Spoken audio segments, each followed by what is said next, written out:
Hey everybody, Josh Sigurdson of World Alternative Media here, and we are joined by Tim BitChute, the Liberty advisor, and we are going to go into some breaking news right now as the Dow hits record highs. I'm going to bring it up on the screen right now for you to all see, and this is pretty big news, but there's more to it, of course, as there always is, so we're going to get into that right away. But first, let's go into this article. As it says, Trump cheers as Dow hits new record high. Dow futures push notably higher overnight, within a tick or two, once again, of the 30,000 level. But the cash Dow just broke to a new record high, and President Trump is watching closely. And as he says on Twitter here, stock market getting very close to $30,000 on new vaccine news, 95,000 or 95% effective at what? Killing everyone? Let's get into this next article here too, as it's also breaking. It says S&P futures surge, NASDAQ treasuries plunge on game changer Moderna COVID vaccine, which apparently is about 94.5% effective, and according to the preliminary analysis, and is more effective than the Pfizer vaccine. By the way, Pfizer has been sued, I think, more than anyone else for making false claims in their marketing. So that's worth pointing out here. And according to the Buffett indicator, they believe investors are walking into a trap. And it's not just a Buffett indicator saying this. I mean, I think we've been talking about this for a long time, Tim. I mean, this is really big news. I want to quickly mention before we go to Tim, though, this, even though I know the economy isn't the stock market, I just think it's so ridiculous and it will probably have an effect long-term on the stock market overall. It says Biden hires economic team with focus on systemic racism. Well, that'll feed the millions that are facing homelessness right now. Anyway, Tim, talk about your thoughts on the Dow hitting record highs as far as the cash goes, and are investors walking into a trap? You're a certified financial planner. And again, for those watching, you can become a client of Tim BitChute's. He's a certified financial planner at thelibertyadvisor.com. Links below in the description of this video. Tim, what do you think? I think the entire country is really walking into a trap, and we're not really even walking into a trap. I feel like we're running into a trap. And let's just, take a look back at what actually caused the Dow to get back to 30,000 points.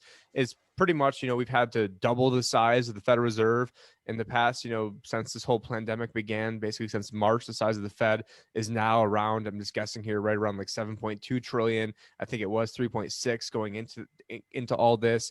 And at one point it was as high as 4.2, got down to 3.6. They said it was going to go down to zero.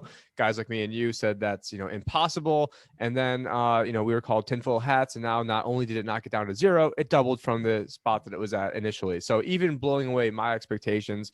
And, and why I say, the entire country is getting really, tricked or fooled by this is that by doing this, we're ultimately devaluing dollars. And so it's a devaluated dollar that's getting the stock market back to a high. Now, I know you don't have it pulled up now, but if you take a look at something like the Russell 2000, which are the 2,000 small cap companies, which are more, and when they say small cap companies, I mean, small cap companies can still be companies that are worth hundreds of millions of dollars. But you take a look at it and going back to basically, August of 2018, we basically just breached where we were of August of 2018. So this whole time that Trump was out there saying this is the greatest economy ever. And, and even before coronavirus, I had done a presentation at Anarchizona in March of 2019. Another one in 2020 right at Anarchapulco, right before everything started crashing down. And the entire premise was, listen, people were already 90 days or more behind in their car payments in record amounts. There's all these other macroeconomic indicators. Things were not going great before the whole pandemic. And all this, in my opinion, the pandemic was used in order to basically cover up all these different bad areas of the economy, and then have the Fed come in, buy a third of all the mortgages, have the Fed come in, and then basically, buy up all these investment grade bonds, buy all these junk bonds, which then allow these zombie companies. So, you've got a big problem if you have $1 billion of debt and you're paying 6, 7, 8, 9% interest. If you have $1 billion of debt and you're paying 1% interest or 2% interest, all of a sudden now it's not nearly as much of a problem. Or if you're the U.S. government and you've got 27 trillion, but you don't really have 27 trillion, you really have hundreds of trillions, because the 27 trillion doesn't count Social Security, doesn't count Medicare, which is a much, much, much bigger problem than Social Security. A lot of people are kind of, always, amazed to hear that.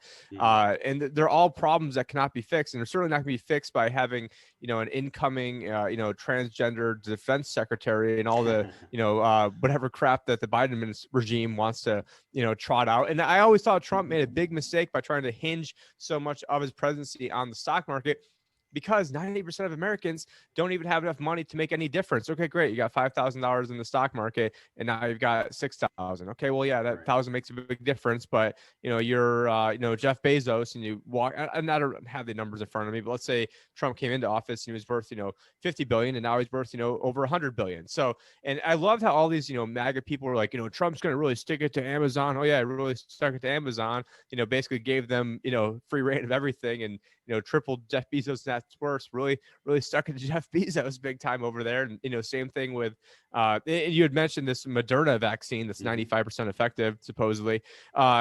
Now we'll probably go and see, tomorrow, oh, Moderna vaccine. This is, a hypothetical here. Oh, Moderna CEOs, sell 60% of their stock yesterday. Yeah, like with Pfizer, and of course, 95% effective at probably giving you brain damage and all sorts of problems that will come with this forced vaccine globally. And of course, all these vaccine companies are run by these pharmaceutical giants. They're pharmaceutical giants that have made hundreds of billions of dollars off of the fear around the COVID scam this year, and are the biggest funders of television news. So of course, they're also going to get a boost in their stock just from having 24/7 advertising abilities on television on every station, while most of us in independent media are crushed and pushed into the shadows. But anyway, Tim, and while we're the ones who are called, the crazy conspiracy theorists, that like, oh yeah, we're the like all these leftists who are the resistance. Oh yeah, the resistance is being backed by big pharma and big oil and all the richest people in the world who basically, are able to buy all the ads and run all the ads. Asking for more Orwellian government, and asking for forced vaccines, and asking for the government to force people into their homes and close businesses. Yeah, that's a great resistance, my friend. Or how about the fact that have that literally no matter which one of these sides wins, you've got half the country in complete breakdown mode over here. That's just a perfect argument. The fact that that they're basically that the government has way too much power. The fact that who's ever president has this much emotional and just economical and everything ramifications. It just proves our point all along that that there shouldn't even, we can go to the philosophical, there shouldn't even be a government, but the fact that there's no arguing at this point that the government's way too big. It's lived its past purpose. But sorry for interrupting on that. It's too easy. No, it's true. And look, I mean, people keep saying health over the economy and health over the markets. And obviously, again, the economy and the markets are two different things. But to say health over the markets and health over the economy misses a huge point, which is that while the stock market in itself doesn't quite affect people directly on a day-to-day basis, the average person, it does have an effect on employment. It does have an effect on all these malls that were going under before all this craziness happened. I mean, people have to remember all this started long ago. I mean, the over centralization of markets, the share buybacks that were going around for years, and I mean, this complete instability that we've been witnessing for years. This happened. This was starting a long time ago. And Tim, I mean, what's crazy, think the third world, you are the perfect person for this right now. You're over there in Cairo, Egypt, and you're basically one of the only tourists walking around. And so you've got all these people over in Egypt and the panhandlers and people selling different wares over there who are basically now can't feed their families. And I'm sure I almost got in a fist fight. I almost got in a fist fight yesterday at the pyramids, and I feel bad for the guy, but the guy pulled money right out of my hand after like trying to force me to go on a tour with him, which I didn't want because I know more about the pyramids than this guy does. And he's like trying to pull money out of my hands. And I ended up poking him in the chest and telling him that he's going to give me my money back, or else I'm going to cause. It's like they're going up to Graham Hancock or something, trying to, Hey, Graham, he goes to Graham Hancock. This is and he was pointing to like the Great Pyramids and giving them the wrong names, by the way, which was just insane to me because there's like going up to Jekyll Griffin. It's like going to Jekyll Griffin at Jekyll Island. No, let me give you the Jekyll Island Club tour. No. I know it's ridiculous, but I mean, the thing is, we are seeing that worldwide, and these aristocrats that can afford to sit at home and live off of a bit of welfare and some savings for the next year or two, and talking down to everyone else and calling everyone that is living in trailers privileged is just the greatest example of Orwellian doublespeak. And what we're seeing right now is a great reset, as they say, and that's going to be economic, and that's going to affect the stock market as well. And at the end of the day, impoverished people it is one of the worst things you could possibly have for health issues, global health, famines, homelessness, etc. And people act like, health over the economy. Well, the economy has a direct connection to your health, unfortunately, because the economy is propped up as like by the Federal Reserve, central banks. The number one event that's going to impoverish everybody is when the currency goes down. So I mean, the Federal Reserve, all the leaders in the United States have gotten very cocky with this. So, oh, look, our interest rates are so low, and even people like Trump are talking about, oh, we need to issue more debt because I mean, as Trump was trying to convince the Senate Republicans that their $1.8 trillion bill that they agreed to wasn't enough, and they needed to get to more too. And so at this point, I mean, the Republicans, I mean, what leg do they have to stand on? And it also brings me to kind of another point here, that if Trump wasn't able to get Senate Republicans to spend more than $1.8 trillion and the stock market's going up because I think Biden is going to have all the stimulus, what makes them think that if the Republicans are great at acting conservative when a Democrat's in there. And so if they weren't willing to get the 2.5 or 3 trillion underneath Trump, why would they do it underneath Biden? So it's just, and by the way, Tim, it's something that is totally insane to me. And I saw this on Twitter a few days ago. I can't pull it up because I'm not editing this video so I can get it up same day without having to process and stuff. It takes a lot of time. But I think it was a couple of days ago, Biden was sharing, or the Biden team was sharing on Twitter, how a second lockdown will revive the economy. Talk about complete Orwellian doublespeak. Like, in what world is shutting down every business and destroying 90% of small businesses reviving the economy? Well, they're going to pay. The plan was that they were going to pay now they've since walked this back, but they're going to pay everybody, basically to have a 4 to 6 week vacation. And so if you're the average person that hates their job, doesn't like getting up and, now I guess you're not going to work, you're on like your Zoom call or phone calls or whatever you're doing. The average person would love to just get 4 to 6 weeks, but then you still need to do something. Like, people still need to buy stuff in order to survive. So, I mean, are they telling people, hey, you should have, 6 weeks worth of food? Oh, and but productivity keeps people alive too. Old people are dying in record numbers, not from the virus, but because they're sitting at home doing nothing and they die. I mean, it's a real issue that no one's talking about this year, as well as the suicide rate is skyrocketing. It's a horrible thing. And look, I mean, this only benefits the government, and maybe the pharmaceutical companies and maybe some of the banks. But even some of the banks are facing great levels of insolvency. Their cash deposit ratio, as John Sneisen went into years ago, long before any of this, is a clear image of how many of the major banks that we know of are actually already insolvent and never recovered after 2008. They've been papered over.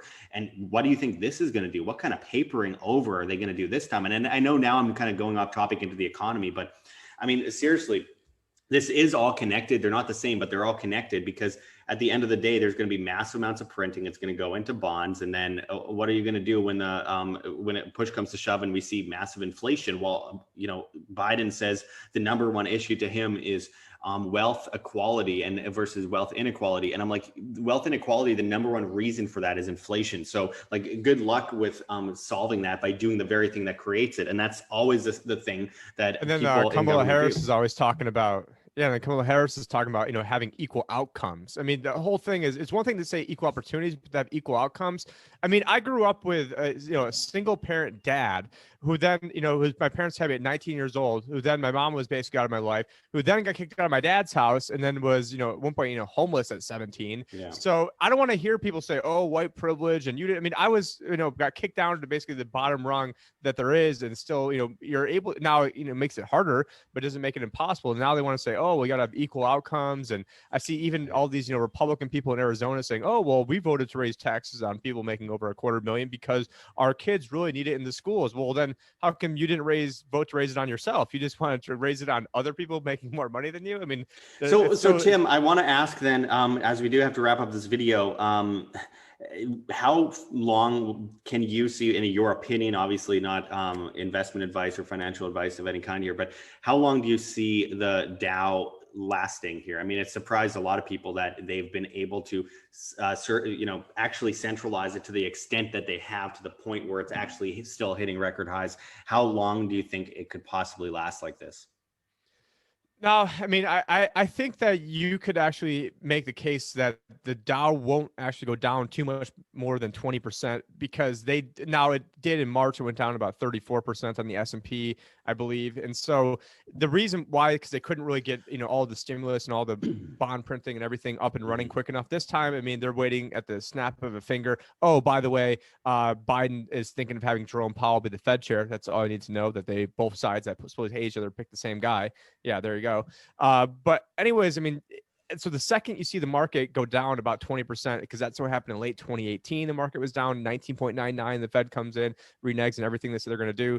This time, I mean, because of flash crashing, maybe temporarily it goes down 50, but then they print a bunch and it goes back to negative 20 or something like that. And so if you take a look at Germany in early like 1910, 1911, I'm doing this without notes here. Their stock market was around like 1 to 300. Yeah, I know that's 300% difference, but the point is by 1921 it was like 21 million. By 1922, 23, their stock market was like 27 million. But it's because their currency had been devalued, and so they had gone from the gold mark to the red mark to the Reichsmark to the Deutschmark. Now, obviously, in the euro. And if you had held on to stocks, there is an argument to make that if you had Mercedes-Benz stock, well, at least now you had Mercedes-Benz stock priced in a currency that was eventually worth something. Whereas if you held on to the bond, you held on to the cash, it was wiped out. And so that's why, it's not a long run strategy to stick into cash, but there are reasons why you want to be liquid, because I think we are setting up for, sort of like I hate to say like once in a lifetime, because, we've seen, I feel like once in a lifetime happen in .com in 2008 and again in March. And, it's like we're having all these once in a lifetime things over and over and over again. But, I think sometime within the next 5 years, probably a lot sooner than that, we're going to see a huge opportunity where if you're sitting in cash, you can then deploy it. But, but in the meantime, I think it's good to have some exposure to Bitcoin and some exposure to gold and silver. Obviously, right now, I know we're going to talk about this in another video, but we're at 16,744 on Bitcoin. And, Man, guess what? That's 200 more than it was 25 minutes ago when I checked. So yeah. So as we keep printing more money, and now even with that, I think it's someday I think it'll be 100,000, but I think someday it'll be back at 8 too. So you don't want to just go and stick all of your money in it willy nilly, and you also don't want to just go into some BS coin that's 37 cents or 2 cents just because you think it's going to be the next. Because people don't take into account market cap. Anyways, we're not in Bitcoin in this conversation. Yeah, and we'll talk about that later. And of course, Tim offers plans for cryptocurrencies at thelibertyadvisor.com. But I do want to just quickly point out that I can see it going below 10 again, but not after it hits 100,000. Once it hits 100,000, I can never see Bitcoin going back to below 10. Only mostly just like I thought inflation. I was on record. I was on record at the TDV summit in February saying next time the market goes down, I expect Bitcoin to go down 80%. I was basically laughed out of there for that comment. But I also said I think it's then going to go rocket right back up because we're going to see all this money printing. What did it do? It went down exactly 80%, which I was just lucky on that one. I guess I had a 1 in 100 chance of that working out. And then it goes back up to even higher than it was at the time going into the crisis. Yeah, it's the highest it's been since January, the beginning of January of 2018. So that tells you all you need to know. We're catching up to. You're not in a bull market until you hit the former all-time highs again. That is a point that no one really talks about, but we can go into all this later, and we got videos coming up on Bitcoin. I just wanted to get into the stock market today, and there's a lot more to talk about as well. So we'll continue to be reporting on this as it elapses. So I appreciate everyone watching today. Make sure if you want to become a client of Tim Picciott, go to thelibertyadvisor.com. His results are better than pretty much anyone I've seen going into the from the bull market into the bear market earlier this year, and then back into the bull market. Highly recommended. And you can check out my BitChute channel where I've got an entire crypto wealth section on there that has, and I particularly check out the video we have on Monero that even like 2 years ago had 1,500 views, which for a BitChute video at the time was pretty good. Yeah, that's the Liberty Advisor on BitChute. And of course, you guys can hit the like button on this video, hit the notification bell on BitChute if you haven't already, and go to your settings and then click on notifications in your settings and click to get the emails from BitChute, so you get the direct notifications right to your phone. I recommend people getting the app for BitChute on their phone as well. Anyway, also make sure to I didn't even know they had an app. So. Yeah, they have an app, of course. And then also go to LBRY/Odysee as well as Flote.app. And we're on Rumble and we're on Parler too. I'm not a big fan of those, but all the same, you can go on there as well. We're there. And I really appreciate everyone watching. GoFundMe, Patreon, subscribe, sure. Anything helps, guys. We haven't gotten a GoFundMe donation in about 2 months now, which is a record. And that's been before we even got deleted from YouTube. So we could really use any help we can get in donations right now, because I am living out of a backpack in Africa. So you could go to, Patreon, Subscribestar, $1 or $2 a month makes a big difference. We have a Bitcoin address linked below, as well as our CoinTree link, which allows you to donate in multiple different kinds of cryptocurrencies. And of course, you can join our newsletter at www.iamband.com. Takes 2 seconds, put your email in. We won't spam, and it doesn't cost money. Of course, there's Teespring and all sorts of stuff. And you can find Tim at the Liberty Advisor on BitChute, as well as on LBRY/Odysee. And you can find him on Flote.app as well. So anyway, I really appreciate you going into all this with us, Tim. And until next time, this is Josh Sigurdson signing out from World Alternative Media. Find the truth, be the change.